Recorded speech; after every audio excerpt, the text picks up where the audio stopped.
Hey folks, this is Sanford from ANEC Sports. Normally I write previews, but this week has been a rough week for me behind the scenes, and it's 1 week out from having to start teaching, and it's a lot of internal headaches right around the 1 week, right around the week, 1 week before the start of the semester.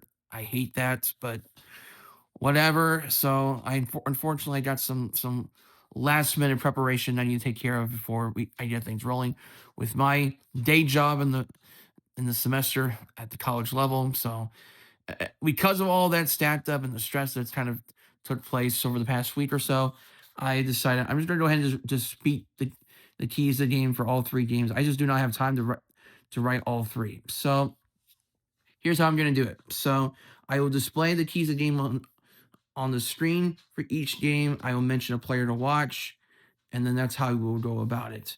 We'll begin with our major matchup of the day, and that's the Homestead Spartans and the Southside Archers. This is the I believe this is the 40. They played each other 49 times. Homestead 48 times, I should say. Homestead leads the series 32-16. This is going to be the 49th meeting all time between Homestead and Southside. It dates back to the 1975 sectional game, and then they wouldn't meet again until the 93-94 season. Homestead, as far as I'm aware, they've won 22 in a row in the series. Southside has not beaten Homestead since 2009.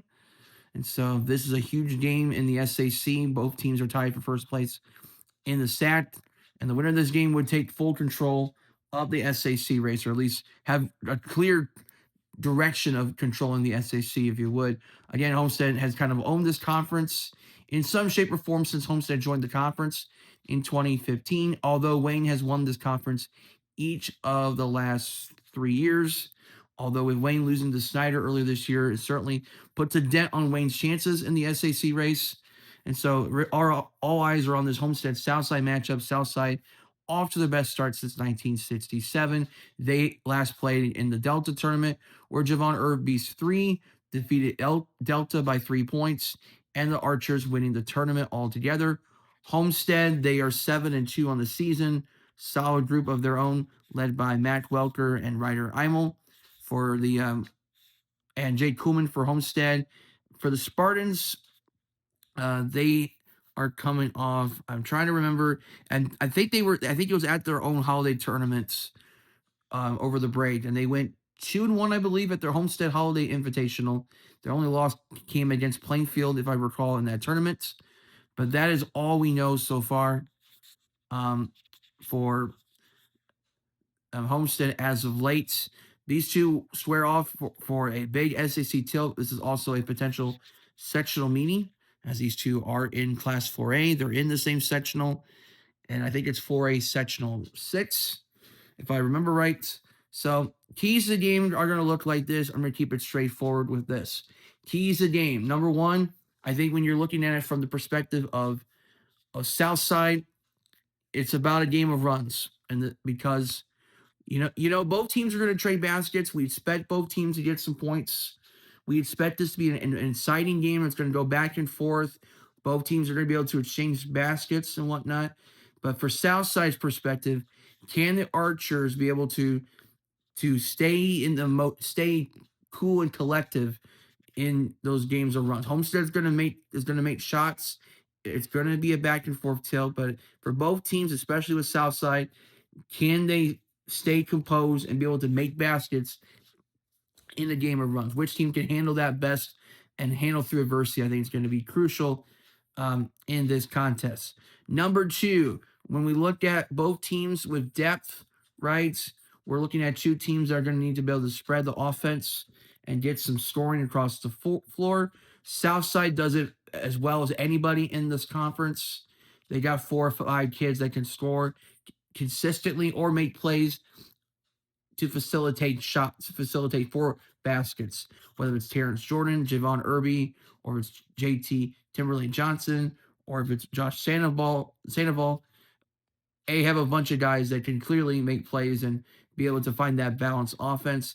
For Homestead, they're going to need some of the same things with them. We know Matt Welker is their leading scorer. He averages over 20-some points per game. Pretty sure he's averaging like 23 or 24 points per game, as far as I recall for Homestead. But outside of that, the offense does take a little bit of a hit after Matt Welker. Jake Kuhlman's going to get you to easy 14 points. Ryder Imel, a little streaky, but when he does get hot from three, he can get you a good dozen at least for Homestead. Unfortunately for Homestead, they are a little bit younger compared to Southside.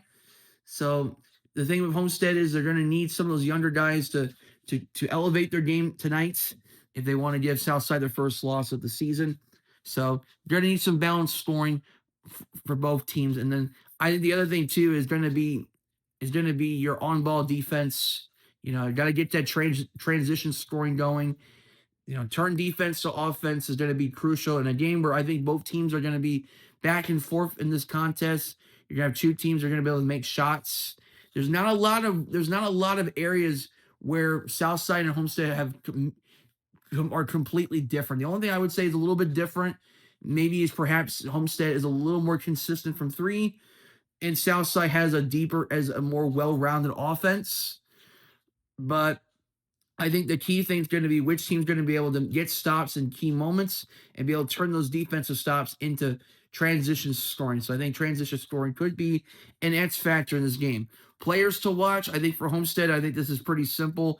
Matt Welker is going to be the guy for Homestead. When he is getting his points and he's getting his rebounds, he's one of the top scoring wings in the entire area. He is getting Division I commits for a reason, and we expect Matt Welker to be a key part of Homestead's game day preparation tonight, going to Jack Riker Stadium against the Southside Archers.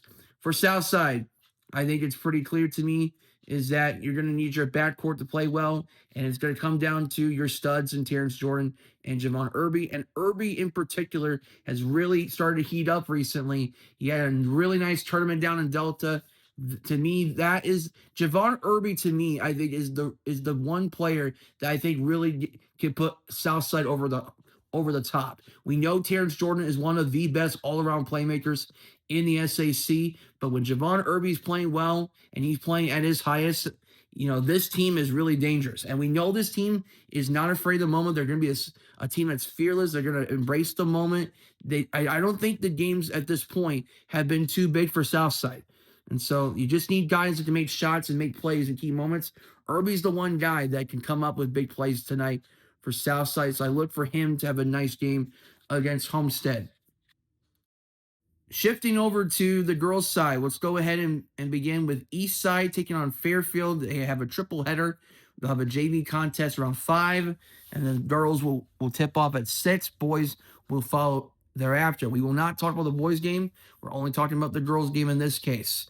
As far as the ladies are concerned, these are the two top teams in the Northeast Corner Conference. Fairfield, they are 5-1 in conference play. Eastside, as far I believe they are 6-0 in conference play. Fairfield 10-5 overall. Eastside 14-2 overall. And over the last couple of years, this has been the matchup that has decided the Northeast Corner Conference. It has decided the Northeast Corner Conference's girls basketball tournament over the past 2 seasons. So we expect this game to very likely decide the NECC as a whole. So for Fairfield, they are coming off a 64-41 win at Garrett. Madison Jones continues to be Madison Jones, 24 points, 10 rebounds in that game. I believe that's how many points she had in that game. Eastside, they are 14-2. They had a 2-game skid going into the DeKalb game, and they took care of DeKalb pretty easily in that game. 59-32 win at DeKalb. Taylor Mack with 28 points in that contest. So, keys to the game for Eastside and Fairfield go like this. Number 1, this game is going to dictate by defense and defensive pressure, right? Which team is able to use a defensive formation that is best to contain the other team's best players, right? What do I mean by that? Well, Eastside traditionally, they run a switching defense. So a lot of times at Eastside, they'll run a 1-3-1, they'll run a 1-2-2, they'll run a full court press, they'll run a half court trap, they'll run a zone defense, and they kind of do it on the fly. And so opposing teams have to adapt constantly against that type of switching defense. And Eastside is one of the best teams at running a switching defense causing a lot of chaos and forcing a lot of turnovers.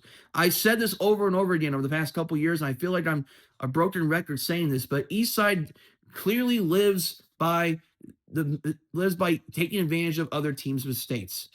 Eastside is one of the best teams at forcing turnovers and scoring off of those mistakes. Since last season, Eastside's opponents have turned the ball over 27 times per game. Now, they're not as effective this year at forcing turnovers, but Eastside is still doing a good job of causing havoc and causing a lot of chaos around the rim and whatnot. And Eastside feeds off of that. They'll hit their shots. Yes, they'll make threes. Although they are a little, they are still to this day a little streaky shooting the basketball. But when they get their stops and they're going out in transition, they are almost automatic in terms of their transition scoring. So the key is going to be, defense is going to have to come up big for both teams tonight, especially for Fairfield.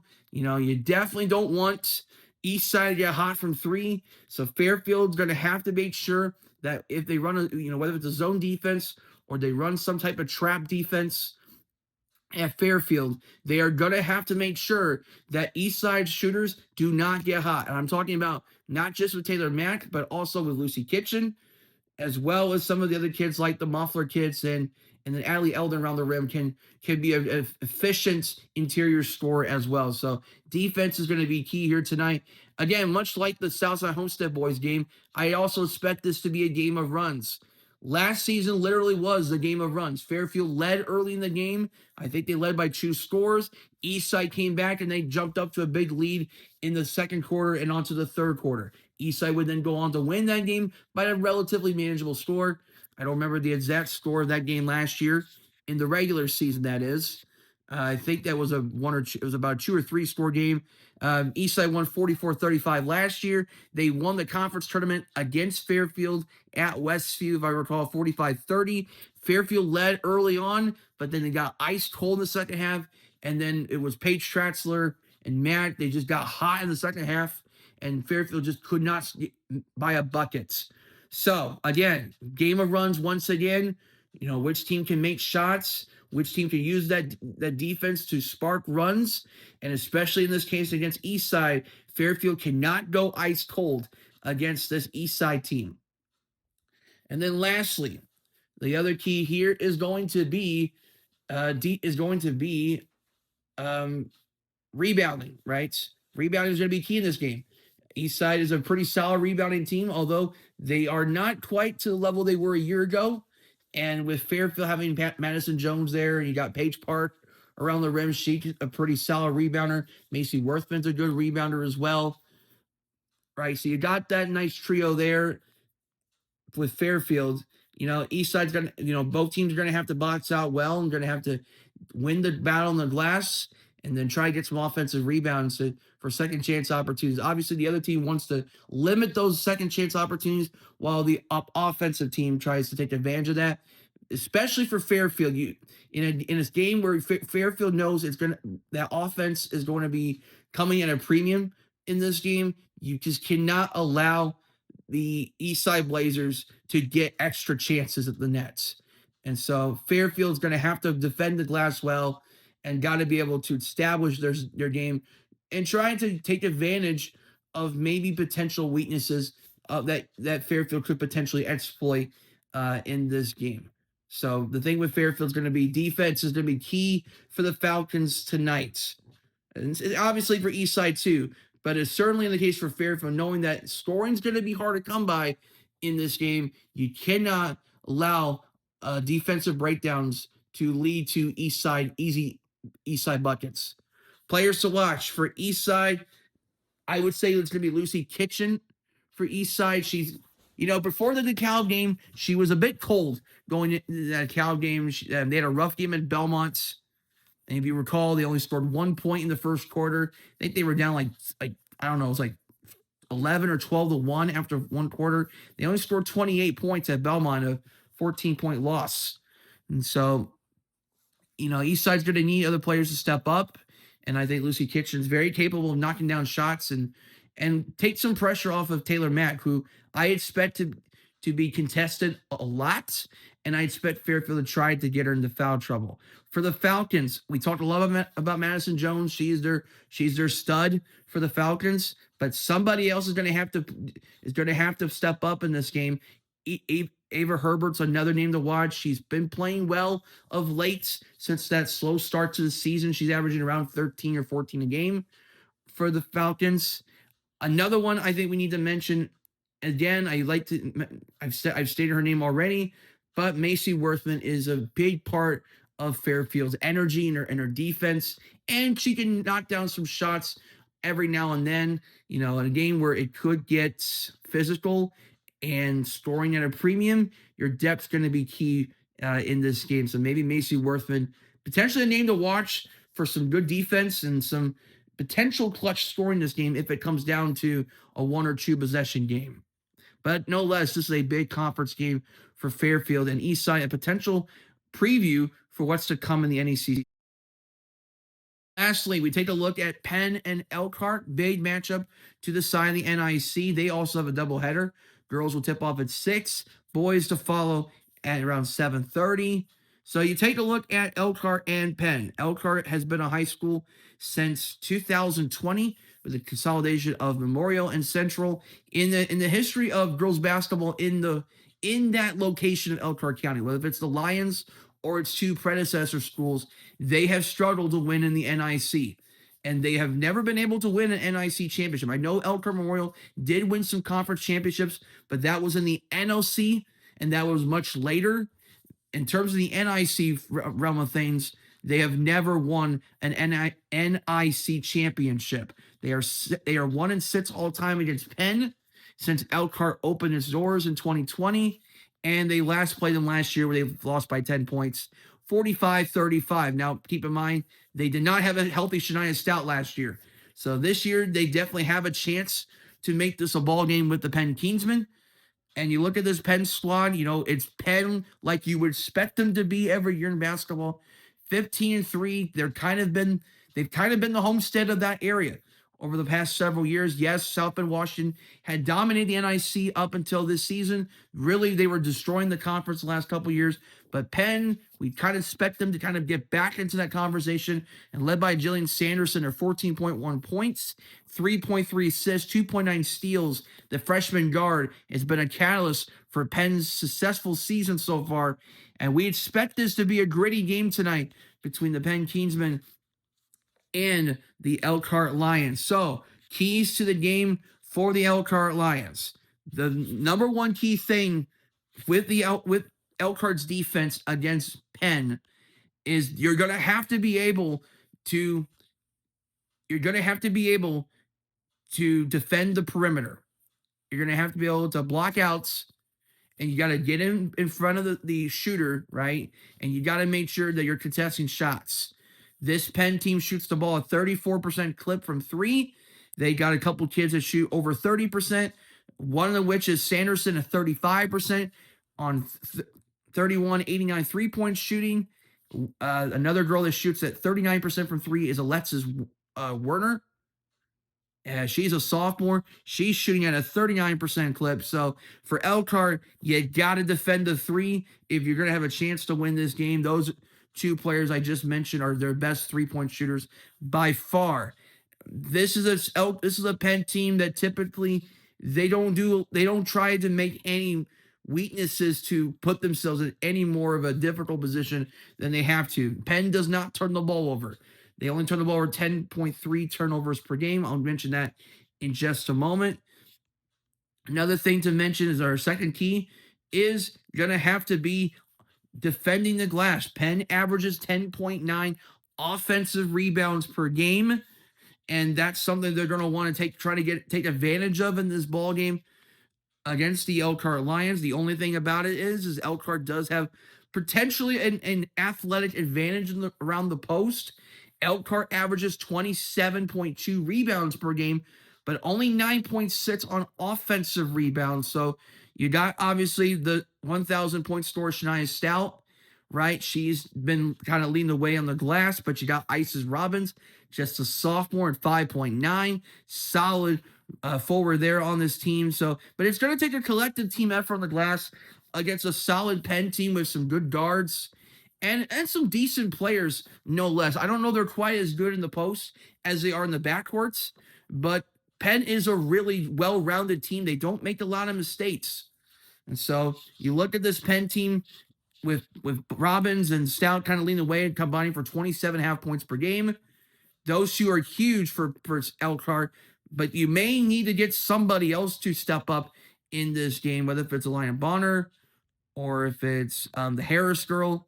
Uh, that would be Trent Harris, the senior. So some senior leadership could be critical in this game for Elkhart. Penn's got a nice team, but they are a little bit younger than last year. A lot of their key players are freshmen and sophomores.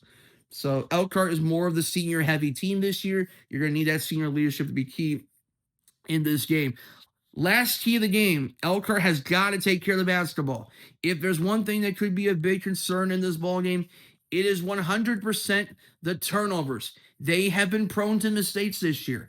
They commit 17 turnovers per game. Penn only turns the ball over 10 times. So if Elkhart is going to have a chance to win this game, you cannot make mistakes. You got to make good decisions, and you can't make self-inflicted turnovers. That is going to allow Penn to get out and go in transition, and that's going to allow their star youngsters to take advantage of those mistakes. Elkhart this season has committed 15 or more turnovers in all but 3 games this year. And in those 3 games, they were undefeated, right? So you got to take care of the basketball. That's just a 100% must in a matchup where you have 2 teams that have some talent. They got some athletes, right? And Elkhart can shoot the 3 ball pretty well, although they are a little streaky from 3, which is why I said they have to defend the 3 well in this game. But overall, really the one thing that could separate the 2 teams tonight will be the fundamentals aspects of the game. Penn is not going to make a lot of mistakes by themselves. It's got to be Elkhart that has to make plays defensively and force those mistakes. And Elkhart has to make sure they don't shoot themselves in the foot with poor decisions and offensive fouls. So that's going to be key. Those keys for tonight. Players to watch. I mean, for Penn, it's going to be pretty obvious. It's going to be the freshman stud, Jillian Sanderson of the Penn Kingsmen. She's only a freshman, and she is the marquee name there. 14 points per game, 3.3 assists. She's a knockdown shooter. 42% of the floor, but she is very good from 3 at 35%. 68% from the foul line, 3 rebounds, 2.9 steals. She's a winner already on this Penn team. She is definitely a name to watch tonight for the Penn Kingsmen. And another one to watch is potentially Olivia Dawson, a junior guard, 7.8 points per game. Dawson could be a sneaky player to watch potentially. And Macy Little, their senior guard, 2.8 steals per game. Look for Macy Little to try to play some no pun intended, stout defense to contain Shania Stout.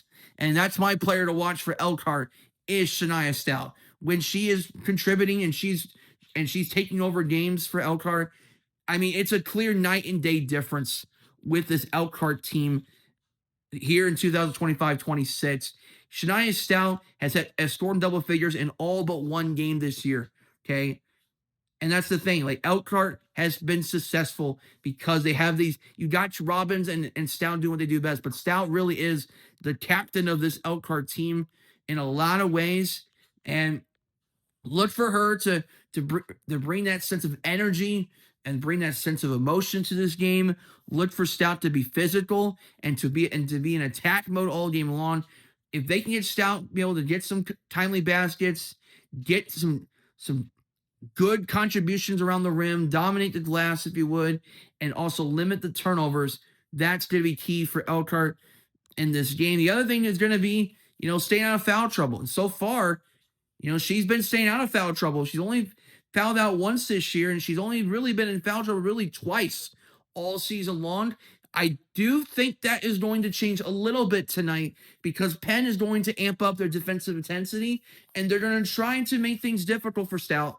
So watch out for that tonight if you're an Elkhart fan. The thing about it is if Elkhart can defend the three, if they can make good decisions with the basketball, right?